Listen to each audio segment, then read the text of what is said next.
In Iydiakara, peril surrounds travelers on every side. The environment itself is merciless, while the sands conceal the infamous sandworm.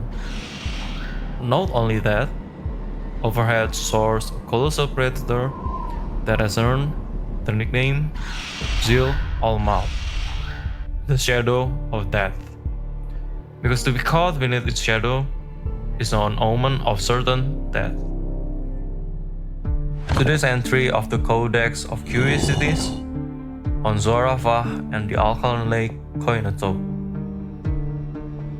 Known locally as the Ahil Ar-Rukh or the King of Soaring Feathers, Xoarafah is a type of Astraean fall characterized by its elongated neck for striking aquatic prey, dagger-like beaks, and legs adapted for both wading and terrestrial stalking.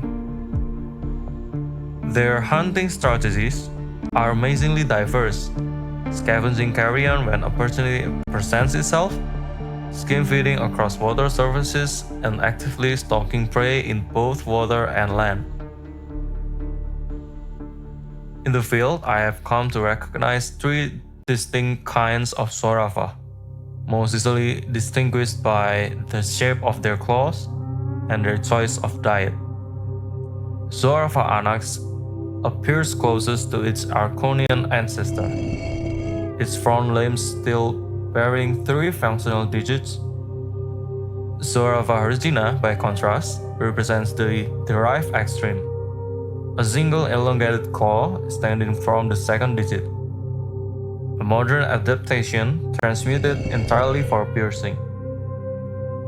Xoarafah prinkipalis is the transitional form between the two, with the second digit elongated and the third significantly reduced. The anax inhabits the coast and the inland sea bordering Eretz the vast, feeding primarily upon venomous sea scorpions. Having lost the tolerance for brine scorpions entirely, Xoarafah regina reigns over the deserts of Iydiakara and Eretz the vast, where its single piercing talon is turned upon desert megafauna, livestock, and unfortunate travelers, earning it the name Zill al-Mawt. The transitional Xoarafah prinkipalis is better adapted to the colder climates of northeastern Iydiakara's mountain ranges, where it stands as the undisputed rulers of the region's peculiar Koinotope, the alkaline lakes. It is within these alkaline lakes that the Xoarafah find its greatest abundance, for the peculiar water sustain a food web unlike any other in Iydiakara. The alkaline lakes and inland seas of Iydiakara are surrounded by mountain ranges, providing both ideal grounds and secure nesting sites for these predators. In these waters thrive Xoarafah's preferred prey, venomous brine scorpions whose consumption has an unexpected effect. The accumulated red pigment within their bodies cause the predator's feathers to develop a striking reddish hue as they mature. This vibrant coloration serves as a signal of health during courtship. This Koinotope supports an unusual food chain. When the dry season arrives, a red bloom of fykos spreads across the alkaline lake. This simple of plants is rich in red pigments, which colorize the gut of its translucent predators, the brine caricus.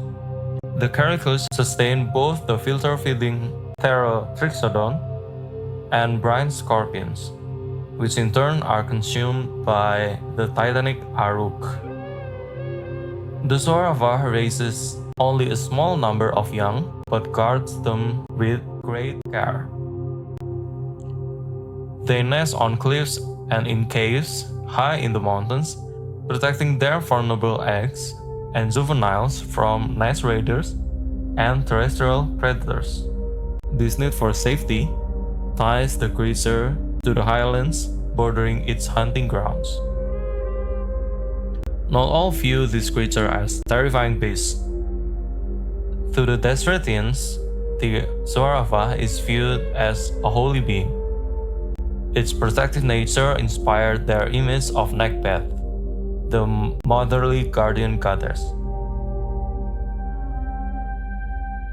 Thus, across the mountains, dunes, and coasts of Iydiakara, all creatures dwell beneath Ar-Rukh's thunderous wings, finding in them either terror or mercy.